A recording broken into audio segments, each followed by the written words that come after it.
Brigitte Lahaie, Sud Radio, le Love Conseil. Alors, figurez-vous, Samuel Doc, j'ai choisi un Love Conseil un peu en rapport avec l'émission. Beaucoup de femmes se plaignent que leur homme ne serait pas assez câlin et donc elles en déduisent qu'il est insensible. Et je crois que c'est important de rappeler que l'homme est moins en relation immédiate avec ses émotions et que souvent, il porte un petit peu un masque ou une cuirasse, vous appelez ça comme vous voulez.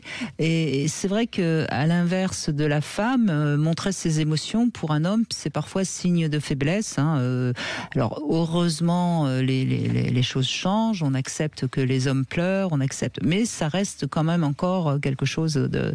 Enfin, et puis de toute façon, je pense que les hommes et les femmes n'ont pas le même rapport à leurs émotions. Alors la question que se posent beaucoup de femmes, c'est comment l'aider à se livrer. Alors moi, je trouve que ce qui est pas mal, c'est de lui faire parler de son enfance. Et souvent, quand on fait parler un homme de son enfance, il y a toujours un moment où il va être ému. Alors on peut le faire parler de ses parents, évidemment, mais on peut aussi, s'il a eu un animal familier lorsqu'il était petit, ça marche beaucoup. Il y a forte chance qu'à un moment donné, il soit très touché et qu'il puisse, à ce moment-là, un petit peu se lâcher, si je puis dire, dans ses émotions. Et puis, il faut le faire parler de ses succès, de quoi il est fier. Et là aussi, il va pouvoir parler avec un peu plus d'émotion. Pourquoi pas les rêves.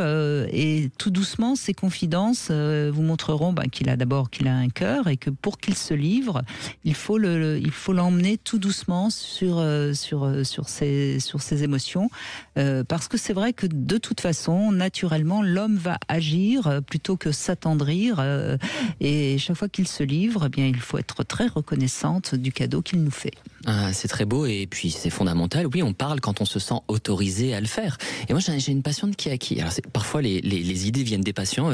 Une patiente, Émilie, je la salue si elle nous écoute, qui me disait ce qu'elle faisait avec son conjoint, c'est qu'ils écoutaient les battements de cœur l'un de l'autre le soir pour retisser quelque chose du corps à corps qui après permet le langage. Et je trouvais que avant de dormir, quelque chose de comme ça, de cette chaleur des corps, je trouvais que c'était très beau. Donc je partage cette idée de cette patiente avec vous.